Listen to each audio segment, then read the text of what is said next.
sucesso. Hoje teremos mais um Beacon Teen Talks com foco nos adolescentes. Mas os pais, familiares e amigos da educação, aqueles que são fascinados pela educação, são muito bem-vindos. Hoje o nosso tema é como lidar com excesso de informação e como identificar as fake news. Para falar conosco sobre esse tema, convidamos o Alexandre Sayat. Alexandre, é muito bom ter você aqui conosco, é um prazer mesmo. Alexandre é jornalista, educador, membro do Conselho Consultivo do programa Educamídia, do Instituto Palavra Aberta e da Google. É também conselheiro da revista Comunicar, da Universidade de Huelva, na Espanha, e co-chairman da Aliança Global da Unesco, em Paris. Alexandre, muito obrigada por ter vindo aqui conosco. É um tema tão importante e você tem uma bagagem imensa para partilhar conosco. Obrigada mesmo. Imagina, Vera, é um super prazer estar com vocês.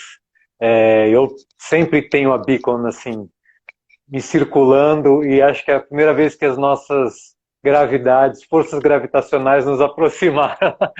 Eu fico super feliz de estar com vocês e vamos em frente para o que vocês precisarem. Pois é, Alexandre, essa pandemia de informações, né? Quer dizer, a internet democratizou a informação e a produção de conteúdos, e isso nos permite ter um acesso a uma infinidade de informações, e é cada vez mais difícil que a gente consiga absorver isso e, principalmente, ver qual é a qualidade, qual é a veracidade daquilo. E eu queria que você falasse um pouquinho sobre isso, essa quantidade e como é que a gente percebe o que não é bom. Claro. Bom, Vera, a gente vive, acho que tem um termo que tem sido muito utilizado, eu acho que todo mundo vai se identificar com essa palavra quando eu falar, que é desinformação. Né? A gente vive numa sociedade, num momento histórico mundial de desinformação, e é irônico, né? Porque você acaba de falar, a gente tem uma quantidade de informação muito grande à nossa disposição, mas mesmo assim, a gente tem costumeiramente, quando a gente se avalia, a gente se sente desinformado ou mal informado. Né? Inclusive, alguns especialistas, até a Unesco, falaram, olha, é importante a gente falar de desinformação porque ela é um termo guarda-chuva, digamos assim, né? Um conceito muito amplo, onde embaixo dele você pode encaixar muitos fatores, muitos acontecimentos contemporâneos que contribuem para essa desinformação geral, né?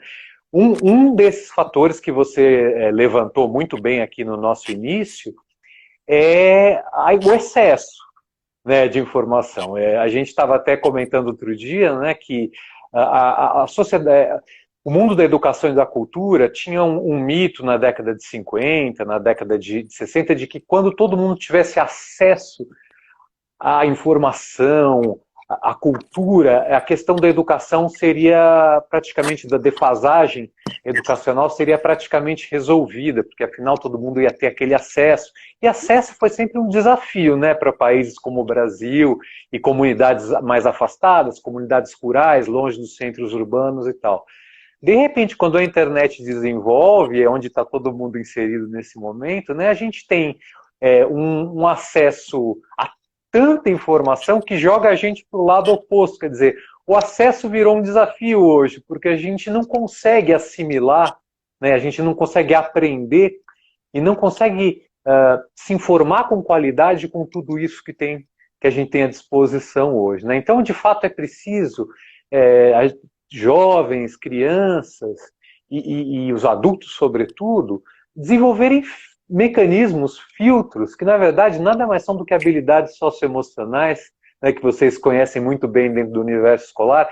É o desenvolvimento dessas habilidades, que são, algumas delas são fundamentais, né, estão totalmente ligados ao nosso dia a dia na lida desse universo de informação. Essa desinformação que você fala, então, ela tem, quer dizer, qual é o conceito dela vis-à-vis a fake news? Quer dizer, o Sim, que é fake news que vem? Qual é o conceito isso. global desse termo, fake Legal. news? Vamos dizer assim, a desinformação está para a Terra, assim como a fake news está para algum continente. Né? Eu vou fazer essa regra de três aqui. A fake news é um pedaço, tá, da desinformação que a gente vive. Ela é uma parcela disso. Mas o que a Unesco sublinha, eu acho que todo mundo, esse é um exercício legal de todo mundo pensar que está assistindo. Né? A gente tem o hábito corriqueiro, na papo do dia a dia, a gente chama tudo de fake news. Né? Mas se tudo que a gente entra em contato é fake news, a gente cai naquele perigo de que nada é fake news, ou se tudo é uma coisa, nada é uma coisa. Né? E a Unesco percebeu que chamar tudo de fake news, você acaba amenizando o caráter mais profissional e mais arbitrário que as fake news têm. Então, para a Unesco, e eu costumo gostar desse conceito, a fake news é aquela notícia inventada propositalmente, muitas vezes criado junto com a notícia um site falso para imitar um site de notícia, robôs que soltam aquela notícia para prejudicar alguém, uma instituição, uma empresa, um país, um partido político. Né? Então, as fake news, elas têm vou dar um exemplo muito claro de uma fake news. Por exemplo, o que aqueles robôs russos fizeram na eleição americana, né, do Donald Trump. Né? Foi arbitrário aquilo, a gente não sabe, ainda não está provado quem mandou fazer, mas de fato milhares de perfis falsos nas redes criaram mentiras sobre a candidata Hillary Clinton à época e bombardearam os Estados Unidos com aquelas notícias. Isso é uma fake news. Tá? Ou, por exemplo, essa onda de desinformação que a gente está vivendo hoje no Brasil, que tem interesse político de todos os lados dela. Né? Esse tipo de interesse, de fake news, ela traz um interesse político por trás. Isso sim a gente pode chamar. Agora, por exemplo, se eu compartilho uma notícia que está mal apurada, porque eu não tive certeza que as fontes são boas, nas quais ela está baseada, ou falta lá, para completar aquela história, falta um pedacinho que o jornalista deixou de apurar, ou não deixou de apurar de propósito, a gente nunca sabe, e eu compartilho aquilo, não necessariamente é fake news, ela pode ser, por exemplo, uma informação parcialmente correta, ou ela pode ser uma informação fora de contexto. Né? Outro dia eu vi o pessoal na internet, Vera, lamentando a morte do Belchior, né? Eu também lamentei, mas isso já tinha sido há um ano, mas alguém repostou aquilo e estava uma comoção novamente. Isso também causa desinformação, né? Então é bom a gente ficar atento às várias frentes que isso tem, né? E num caso, por exemplo, você citou o caso do Brasil, né? Nós estamos vivendo uma crise imensa, e como você bem disse, é um tema controverso, quer dizer, existem dois lados, ou existem alguns lados. Isso suscita mais aparecimento de fake news, quer dizer, é um momento que a gente deve estar mais atento a esses... Sim, olha, alguém citou aqui o telefone sem fio, né? No fundo, tem um pouco a ver com aquela brincadeira do telefone sem fio, né? Que a mensagem vai se deteriorando no caminho, né? Até a pessoa chegar... Mas assim, Vera, nesse aspecto que você levantou, tem duas questões. A primeira é que quando a gente... eu não sou um jornalista ortodoxo, né? Eu sou, na verdade, um jornalista bem heterodoxo. Eu tive poucos momentos de estar assim dentro da redação, eu nunca vivi isso tanto, sou mais articulista e tal. Mas o jornalista aprende a contar uma história de uma forma integral. Né? Toda a história, todo fato tem uma versão integral e uma versão parcial. O que a gente chama de verdade é uma quimera, é um sonho, é algo para a gente perseguir, mas ninguém chega nela. A gente sabe que a verdade absoluta é um conceito que já foi destruído há muito tempo. Mas os jornalistas têm a obrigação de pegar uma história e contar, mostrá-la como um diamante, Vera, como um prisma, né, com vários lados dessa história. A boa reportagem, a boa história que chega para a gente é aquela que é contada sob vários ângulos. Esse é o papel do repórter. Né?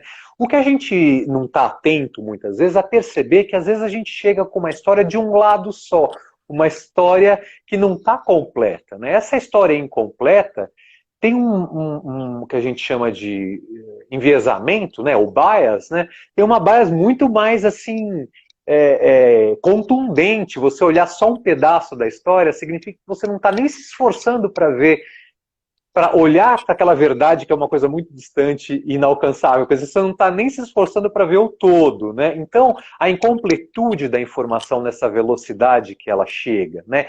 E o nosso emocional, a nossa relação emocional, muitas vezes, com as notícias, faz a gente compartilhar coisas que não estão completas, né? Essa que é a verdade. E aí, nesse compartilhar que a gente gera desinformação, que a gente gera confusão, né? Acho que confusão é uma palavra bem atual também. Eu acho que você está falando de uma coisa tão importante, Alexandre, que num live anterior que nós fizemos com o Christian Lobauer, falando sobre política, ele menciona que os dois lados têm que ser mostrados, tem que ser para que o adolescente, para que a criança possa formar a sua ideia crítica, o seu pensamento crítico sobre aquilo, né? Então, é muito relacionado com isso que você está dizendo, né? Porque muitas vezes Vera. a gente vê só um lado e existe uma tendência e...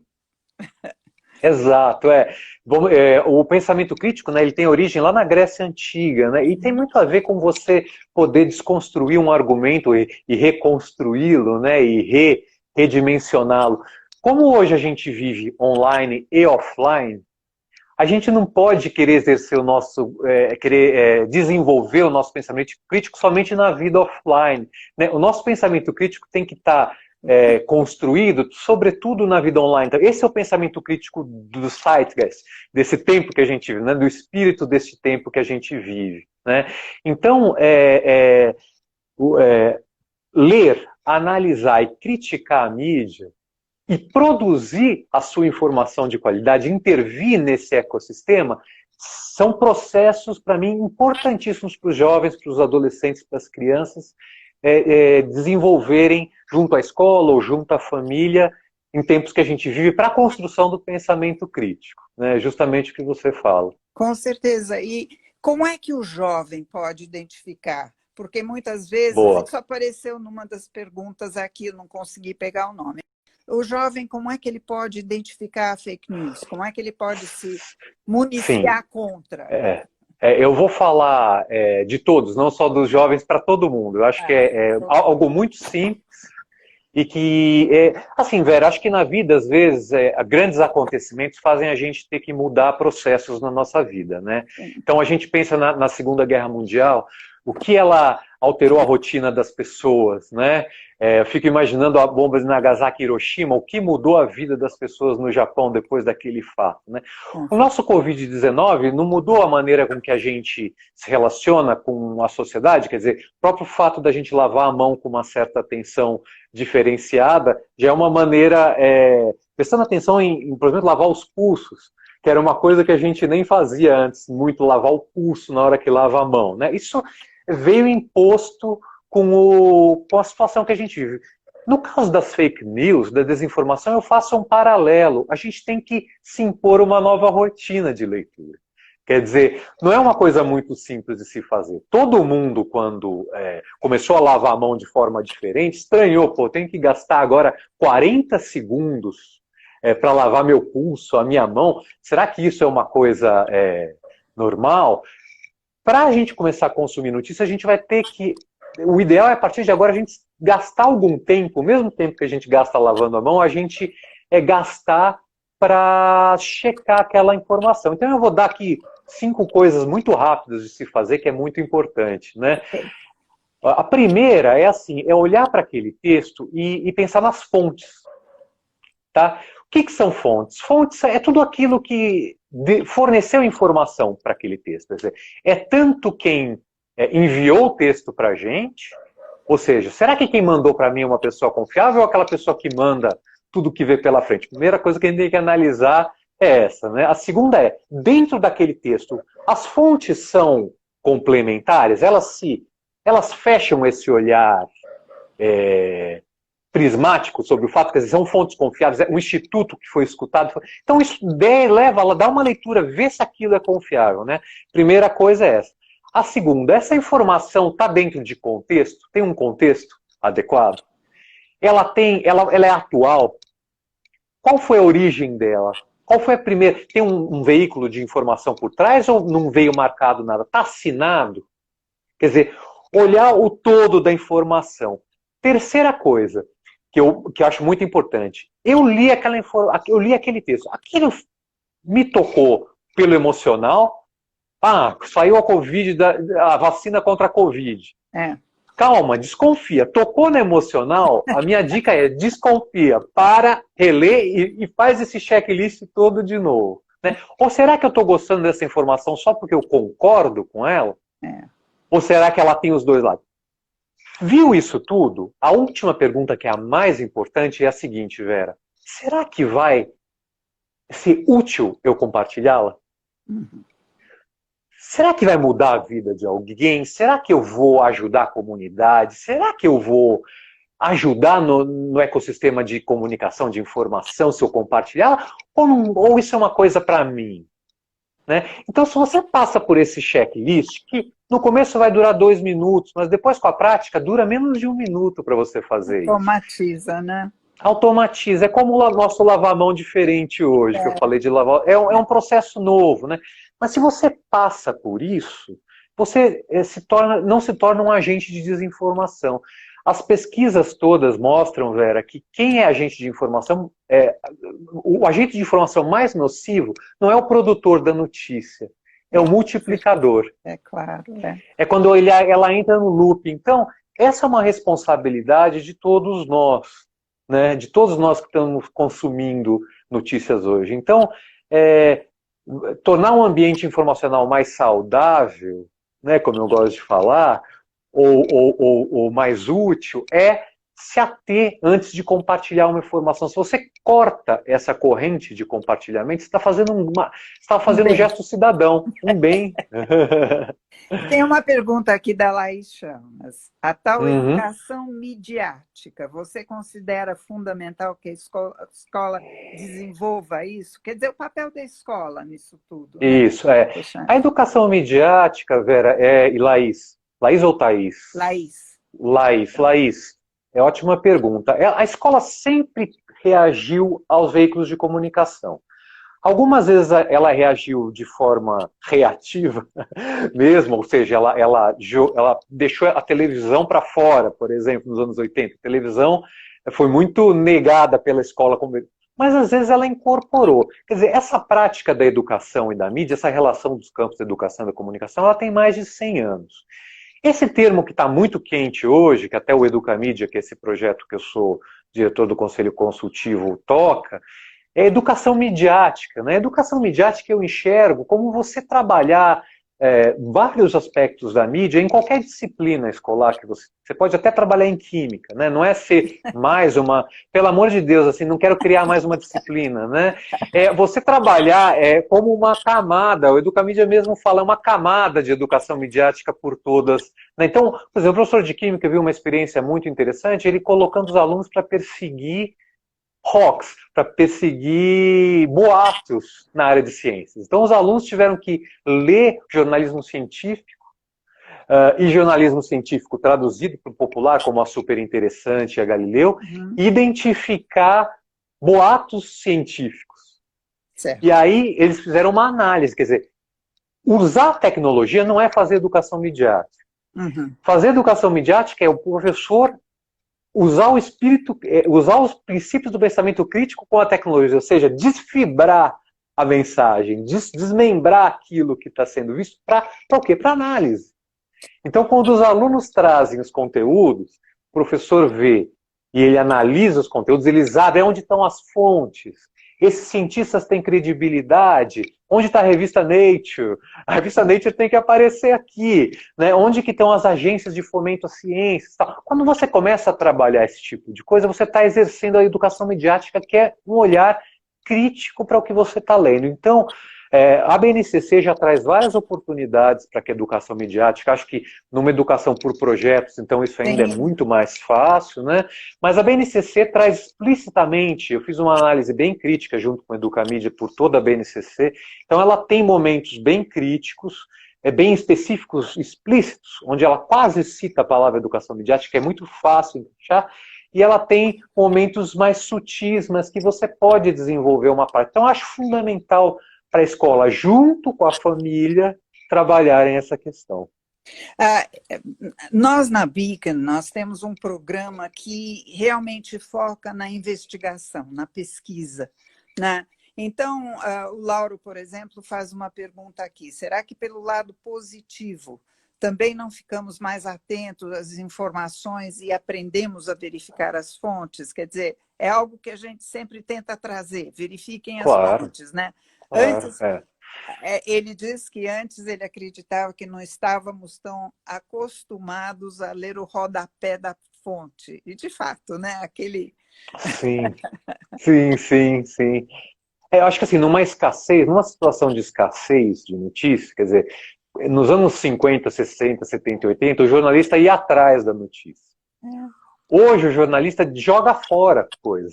Ele tem tanta coisa, ele tem que jogar fora. O trabalho de um editor é jogar fora as coisas e manter o essencial, né? Então, o que eu acho que o processo de iniciação científica ou de pesquisa científica, ele é o processo ideal de análise, tá? É que às vezes eu não tomo ele como base, porque eu acho que é um sarrafo muito alto quando a gente pensa em Brasil todo, sabe? Assim, ou mundo todo, quer dizer, eu acho que a gente tem que balancear, acho que para quem, sim, o processo de iniciação científica e de pesquisa científica é o melhor que a gente tem para isso, né? Mas a gente tem que trazer isso um pouco para o dia a dia das escolas que têm menos recursos, né, no Brasil mais diverso e no mundo. Mas lá na Unesco eu tenho que trabalhar com a Índia, com a África, mas também com os Estados Unidos, né, mas também com a Europa, né, que tem movimentos muito fortes, né, nisso. Então, sim, a gente... Agora, por outro lado, a gente lê de forma mais cacofônica, né, hoje a gente lê textos mais curtos, e a gente tende a ler mais diagonalmente o que nos chega, né? Que é aquela leitura que é uma leitura menos profunda. Eu acho que o que a educação midiática faz é a gente parar um pouco essa velocidade e a gente voltar a ler. Não ler só o título, por exemplo, é a primeira dica que eu dou. Se você compartilha uma notícia só pelo título, é um baita de um erro, né? Porque o título muitas vezes é um que a gente chama de clickbait, né? Ou uma isca de clique. Sim. Porque o título é feito para você entrar e aí aquele veículo ganhar uma audiência, mas o texto em si não traz tanta riqueza ou não traz tanta coisa. Ai, com certeza, com certeza. Eu queria parar um instante só para agradecer as pessoas que estão chegando.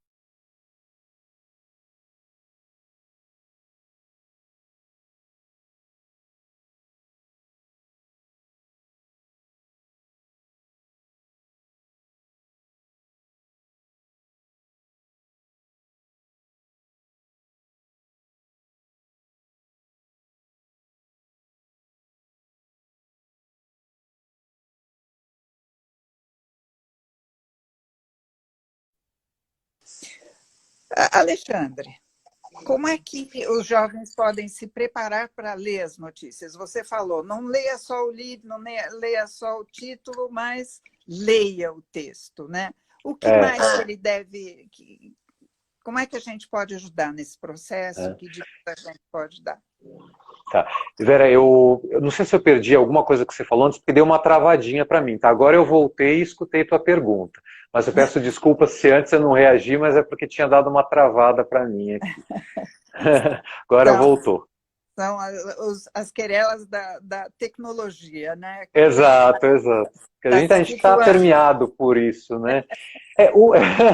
Eu acho que assim, o que eu falo para os jovens é o seguinte: primeiro, não tenha timidez de se aproximar do formato pelo qual você mais aprende. Quer dizer, hoje em dia quebrou-se aquele mito que o texto é melhor que o vídeo, ou que é melhor que... Na verdade, as linguagens todas da comunicação, cada uma tem sua característica, né? O ideal é que todos nós sejamos multimídia nesse aspecto, que a gente possa usar as linguagens como complementares, né? Mas aí o poder da leitura da imagem é uma coisa que a escola tem que trabalhar, como a Gestalt, que é a psicologia da forma, a composição da imagem, e o cinema, né, que é uma coisa muito importante. A história, toda a cultura do século XX, muito parte da cultura do século XX está no cinema, né? Quer dizer, tudo isso a gente não pode ter mais aquele preconceito de lidar com outras ferramentas que não seja só o texto. Então, eu acho que para o jovem, eu acho que toda a mídia é uma boa entrada para se informar bem. E para se aprofundar, geralmente não há nada melhor que o texto. Né? Um filme nunca é mais profundo que o livro. Né? Então, assim, o livro às vezes traz outro olhar e tal, né? Mas nunca é mais profundo. O filme pode trazer um interesse, né? O interesse. Curiosidade. Né? É a curiosidade. Então, exato. Eu acho que a primeira coisa que eu peço para os jovens é assim, antes de quando receber alguma coisa, ou quando for ler, primeiro, verifica quem mandou, se é um amigo de confiança, ou se é alguém que está zoando. Né? Pode ser alguém que esteja zoando só, então pensa duas vezes. Né? A segunda coisa é, existem 1000 veículos de informação. Né? O jornalismo hoje, o bom jornalismo, tem um papel importante. Né? Então, você é obrigado a concordar com o Estado de São Paulo, ou com a Folha de São Paulo, ou com a Globo? Não. Está longe de ser obrigado a concordar, mas nesses veículos você pode ter certeza que existe um processo profissional de notícia. Os jornalistas acertam sempre? Não. Eles erram igual qualquer outro profissional, né? Mas existe lá uma ciência por trás que é de apuração de fatos, que é de checagem. Então, é importante que você se atenha a isso também. Então, quem mandou e qual é a fonte primária? Quem publicou primeiro? E depois, a gente nunca vai receber, olha, essa é uma coisa que eu falo para todo mundo, as pessoas acham engraçada, mas é verdade. A gente nunca vai receber a notícia da cura do Covid pelo WhatsApp, eu garanto isso. Não vai chegar pelo WhatsApp. Então, se você lê o New York Times, ou se você lê Economist, a melhor maneira de você praticar o seu inglês é ler o Lancet, é ler o New York Times, é ler Economist, já que a Beacon é uma escola internacional. Porque eu acho que a prática da leitura de línguas, de outras línguas, na leitura de mídia é muito interessante. O New York Times é um jornal que eu comecei a ler adolescente, porque ele é tão interessante. Eu convido todo mundo, todos os estudantes, que arriscarem um dia a lerem um artigo,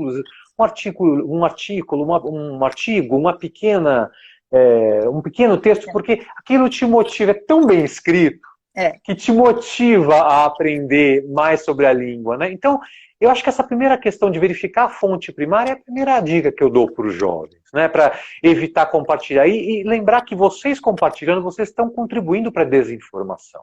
Né? Com certeza. Tenho mais uma pergunta bem ligada ao que você está falando. Quer dizer, a Dani Ferraz diz, com essa facilidade de comunicação atual, onde todos têm voz, né? Como proceder para se certificar de que a informação está correta? Então, ela fala que ter como hábito checar mais fontes, que é exatamente o que você está trazendo, né? Quando você tem uma questão muito complexa, o que eu sugiro é você entrar nessas agências de fact-checking que você tem. Né? Você tem várias agências online de fact-checking. Eu acho que isso é um pedaço da história. Você manda aquela notícia, você pendura e você faz uma checagem mais profunda, para não depender tanto da tua e das outras fontes e tal. Quando é uma coisa que é importante você se enriquecer, você pode fazer um exercício de jornalismo comparado mesmo, de pegar 2 jornais e ver como eles deram a mesmo fato, né? Ou coisas semelhantes. Quer dizer, há muitas maneiras de se fazer isso, né? Mas essa leitura crítica, esse desenvolvimento, análise de texto, quer dizer, todas essas habilidades, aos poucos elas vão se aprimorando dentro de você. Então esses processos todos vão ficando mais simples, né?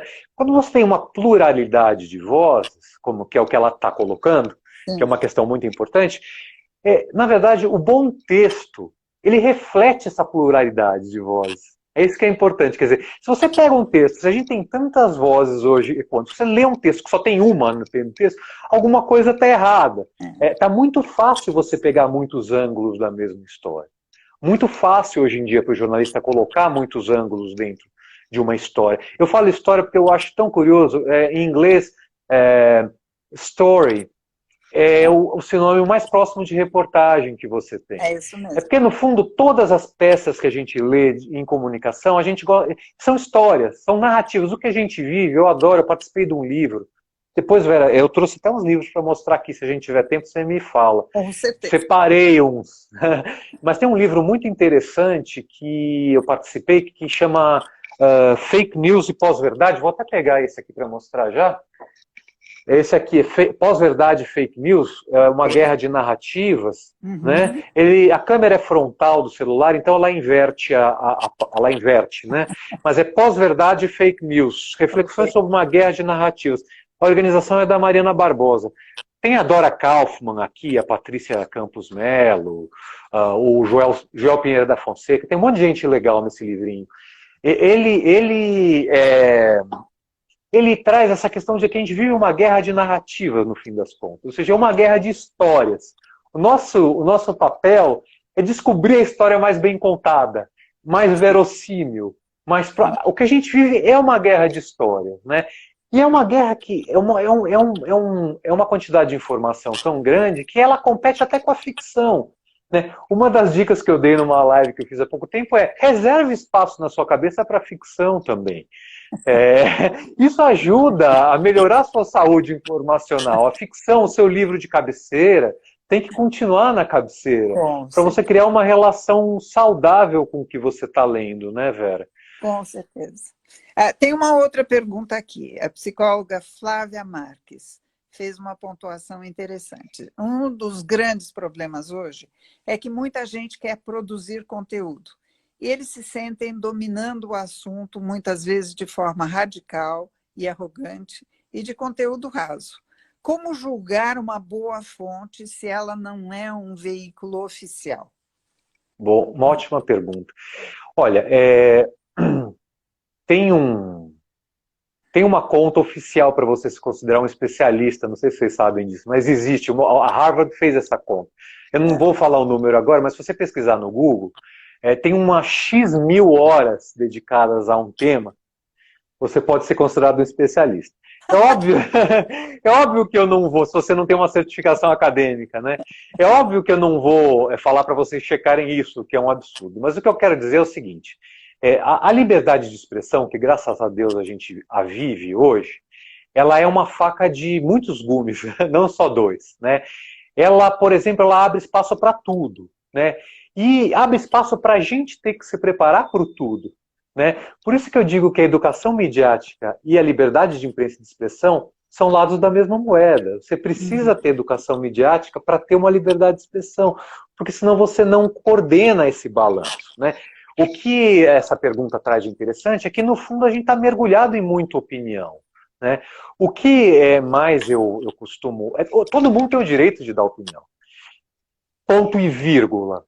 Aí eu vou entrar numa discussão que eu não vou entrar aqui, que na Unesco é muito forte, que são os limites da liberdade de expressão.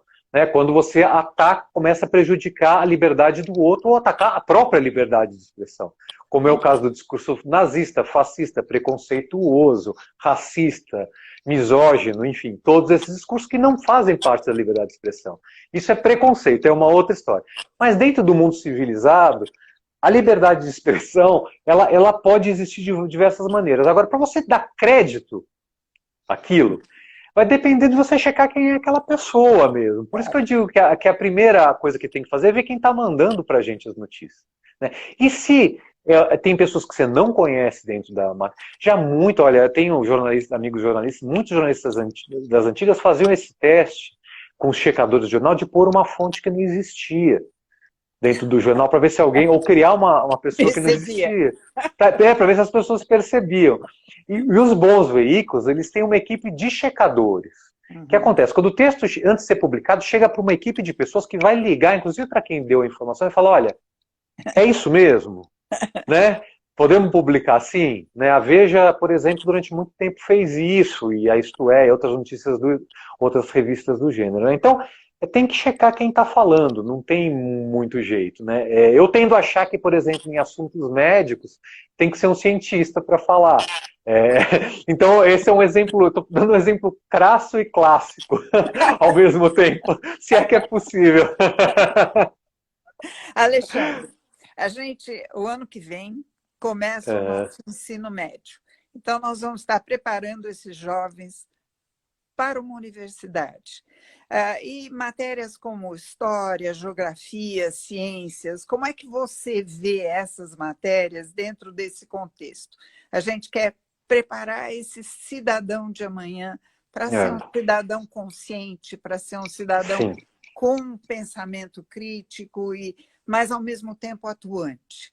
É. Ele Eu desejo, assim, acho que uma grande entrada que vocês vão ter aí no ensino médio. Fico feliz. Inclusive, o pessoal do Matutaí me fala muito de vocês que trabalham com vocês, as duas Vivians, né? Sempre. E muitos pais daí, muito felizes e orgulhosos dos filhos. E eu quero agradecer, antes de passar o nosso tempo, a Maria Cristina Poli, né? E o Luciano Cury, que muito carinhosamente fizeram essa ponte e dizer que eu e a Maria Cristina Poli temos um canal sobre esse tema, né? Se as está pessoas quiserem ver, que é o com Mídia Mundo, né? isso. YouTube Mídia Mundo, ou no Instagram é Mídia Mundo Online. Lá são programas semanais sobre tudo isso, né, Vera? Que a gente está Isso mesmo. conversando aqui. É Né? uma família muito querida, uma família Ah, Bica muito querida. por mim também. A gente virou parceiro de trabalho e amigos, muito rapidamente. Sobre essa pergunta, Vera, tem uma coisa.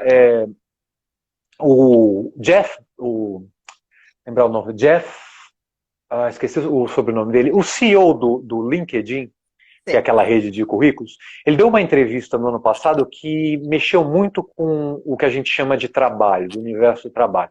Isso é legal para os jovens saberem. Quer dizer, o CEO do LinkedIn, um cara que sabe tudo que está entrando e todo mundo que está procurando, o LinkedIn é uma rede de currículos, né, de perfis profissionais, né, para as crianças e adolescentes que estão vendo e não conhecem, e os profissionais estão lá dentro, do mundo inteiro. É o Facebook das profissões.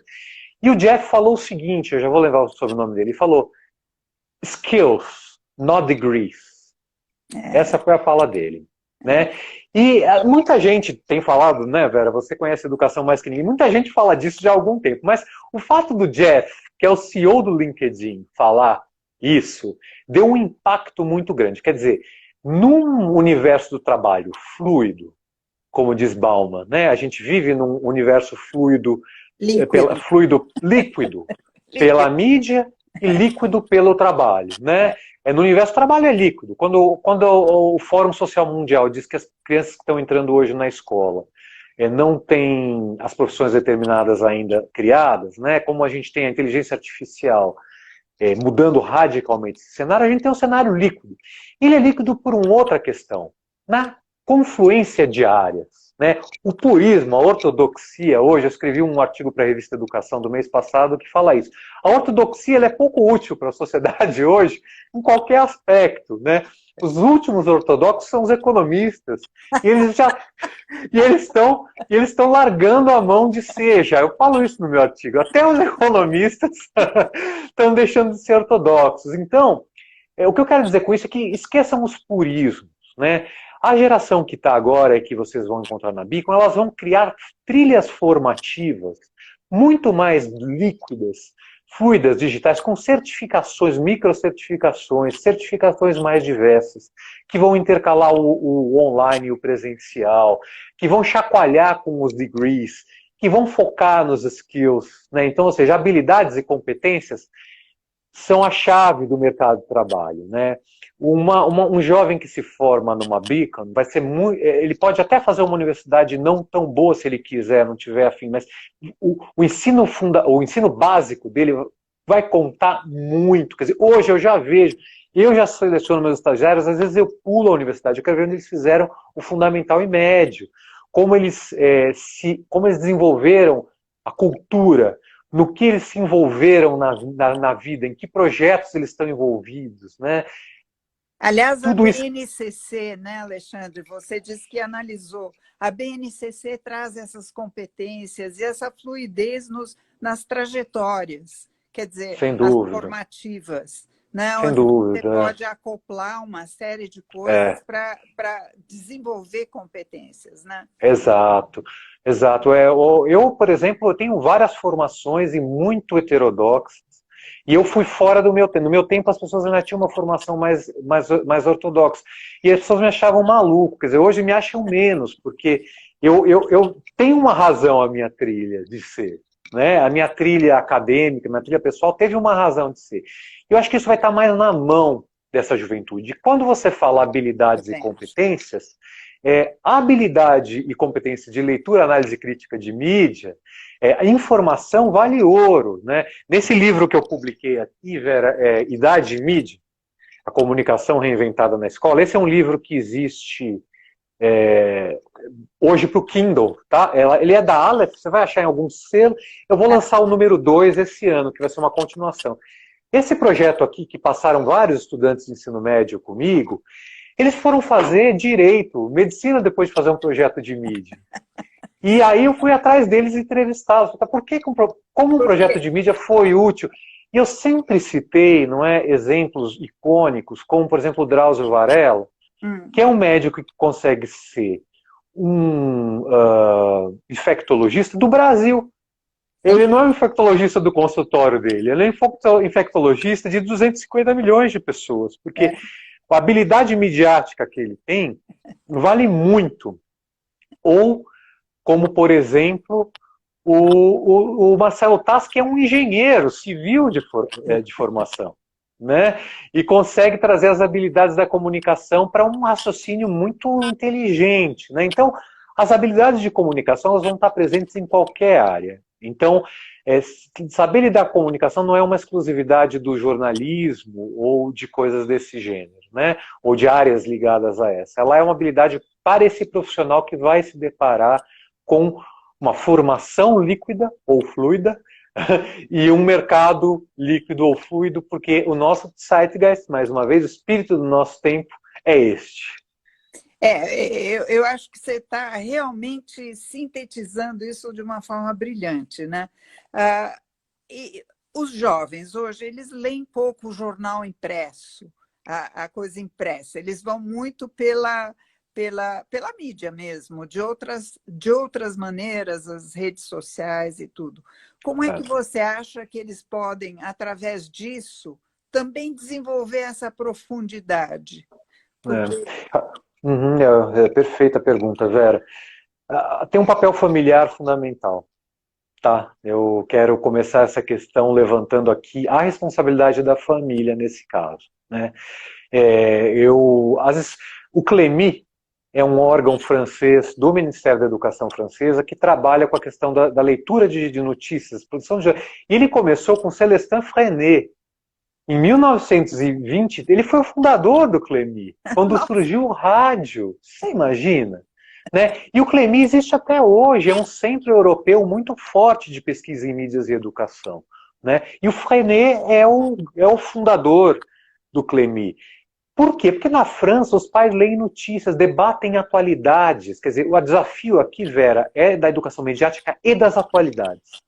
Eu não separo essas duas vertentes. Eu acho que as atualidades é um desafio que as LDBs não conseguiram vencer, os PCNs não conseguiram vencer, e esse desafio está posto agora para a gente. Mas é né? fundamental saber o que se passa no mundo, não é, Alexandre? No mundo, exato.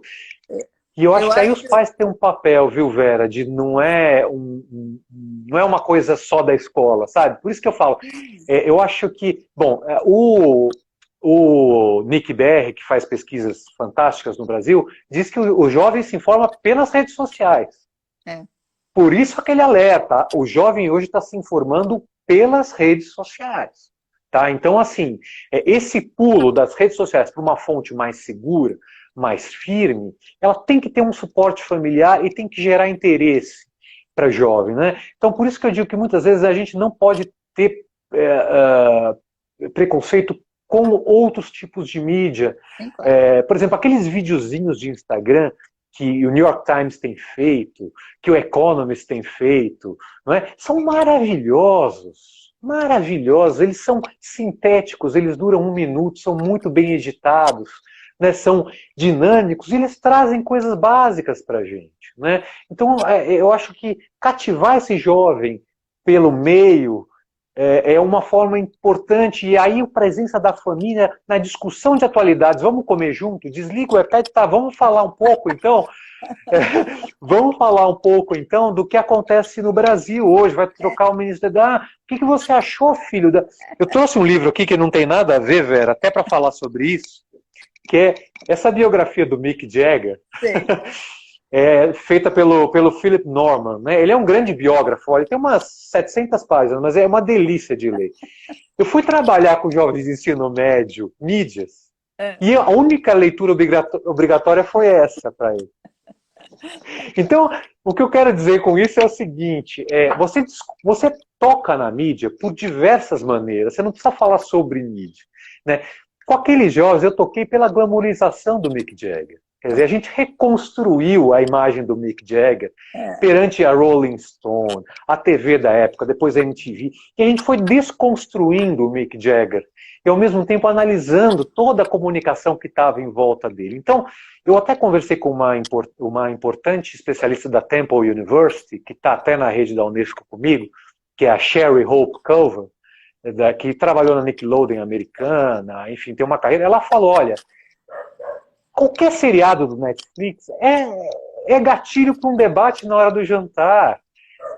Você pode debater Homeland, pode debater qualquer seriado e puxar disso o consumo de mídia, qualquer aspecto. Então, hoje em dia, com esse mundo que a gente está submerso, é muito fácil puxar as iscas, porque a gente está imerso na cultura. E assim, jamais bater contra a cultura do estudante. A gente tem que absorver a cultura dos nossos filhos. A gente tem que acolher, ótima palavra, velho.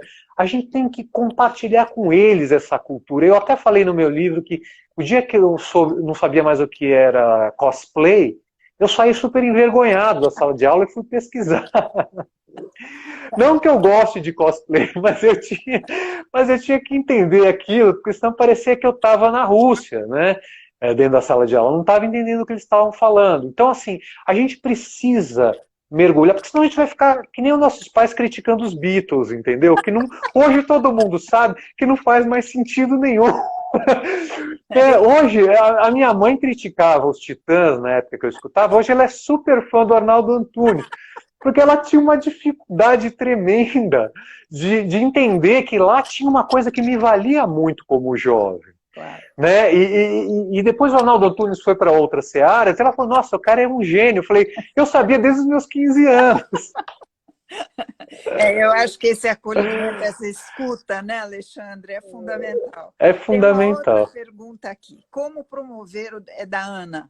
Como promover o debate saudável, mesmo com opiniões divergentes, seja entre jovens ou família? Para mim, Vera, o pensamento crítico só nasce da opinião divergente, ele não nasce da opinião convergente.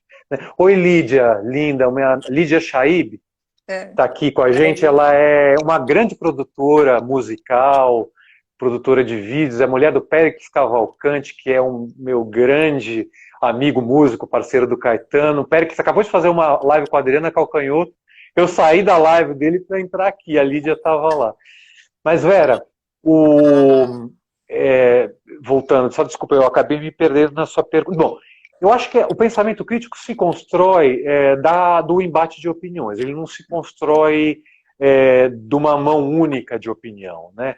O embate, para mim, ouvir uma opinião diversa me ajuda a reforçar a minha, a construir a minha. Eu acho que esse é aprendizado que o jovem precisa ter, né? Ele não pode pensar em construir opinião. Bom, esse é o princípio da dialética, né? Ele não pode construir a opinião baseada nas pessoas que concordam com ele somente. É muito fácil viver assim, né? O que a gente está vivendo hoje com essa explosão do ódio, do hate speech, dessas coisas, é que as pessoas não estão sabendo o limite entre divergir e partir para uma situação de ignorância, de xingamento ou de ofensa, né? Mas o embate de opinião é saudável, inclusive porque a democracia nasce disso. Com certeza. Né? Então, por exemplo, a Folha, ela cresceu, a Folha de São Paulo, que é o jornal que eu admiro, ela cresceu muito nos anos 80, porque ela foi um jornal que se abriu para o pluralismo. Quer dizer, ela tinha o Delfim Neto, naquela coluna da página 2, Era uma equação difícil de encontrar, de balancear essa. Porque como é que a Folha ia ter o Delfim Neto na página 2? Né? Mas ela estava abrindo, ela estava democraticamente se abrindo para o pluralismo. E é isso que a gente precisa. Eu acho que nós estamos numa época da polarização aqui, não só no Brasil, né? No mundo. Quer dizer, é muito difícil quando você tem a polarização extrema deles conseguirem fazer exatamente isso que você está falando, é se ouvir, né? Considerar o outro lado também, né? A polarização traz isso. Né? A polarização ela traz justamente o afastamento de qualquer possibilidade de um campo comum de compreensão. Né? E esse campo mínimo comum de compreensão é onde a gente tem que circular, onde a gente ainda está em lados diferentes, mas a gente está circulando num léxico, numa simbologia, numa gramática, onde as pessoas se entendem. A polarização leva a gente para contextos em que as pessoas não se entendem. E nesses contextos é impossível dialogar. Acontece a intolerância, como a Lilian acabou de escrever aqui. A gente parte para uma situação de intolerância. É isso mesmo, é a radicalização e chega a ser um fanatismo mesmo, em certos casos. Né? Muitas vezes. Nós estamos chegando no finzinho, Alexandre. Você tem que prometer voltar. Com o maior prazer. O teu tema é tão importante. Quer dizer, a gente realmente gostaria muito de agradecer você. Eu acho que você trouxe aspectos tão fundamentais para os jovens e para todos nós, né? Quer dizer, que é essa vamos dizer, seleção daquilo que a gente lê, da procura pela veracidade, da procura pela qualidade da informação. Né? Esses jovens que se preparam para a universidade, eles têm que ter isso muito forte. Né? Eu acho que é um desafio para os pais, como você disse, que a família também tem um papel muito importante, e para a escola. E a gente abraça esse desafio, com certeza. Sim, que ótimo. Queria agradecer a todo mundo também que participou nisso conosco e deixar para você as suas palavras aí de encerramento. E muito obrigado. Não, eu me sinto honrado de ter sido convidado por vocês, primeiramente. Segundo, eu agradeço a todo mundo que está escrevendo aqui, gostou. E estou à disposição para voltar quando vocês quiserem. E quem quiser, siga o Mídia Mundo. Deixo só essa pequena dica. Assistam o Mídia Mundo no YouTube, no Facebook ou no Instagram para falarem mais sobre esse tema. Eu trouxe mais 2 livros, mas não dá tempo de eu mostrar, né? Dá tempo, sim. Dá? Olha, se é para escolher um livro, tá, de todos, eu escolheria o do Richard Wurman, O Ansiedade de Informação. Tá? Esse livro é o livro que ele não é acadêmico, é uma linguagem acessível. Tá? Eu acho que esse é o livro para todo mundo ter e conversar com os filhos, inclusive. Ansiedade de Informação, do Richard Saul Wurman. Tá? Agora, trouxe mais 2. Um para quem lê inglês, que eu amo, que é o David Buckingham, que é um acadêmico britânico, que escreveu The Media Education Manifesto. Né? Esse é um pocketbook, é um livro fininho, mas ele é maravilhoso. Esse livro não é acadêmico, o David, assim, ele é maravilhoso. Tá? E, por fim, quem quiser entender a parte mais tecnológica, sobretudo das narrativas transmídia, cortadas, narrativas fragmentadas, que é uma realidade dessa juventude, né? A fragmentação de narrativas em várias mídias é a cultura da convergência, do Henry Jenkins.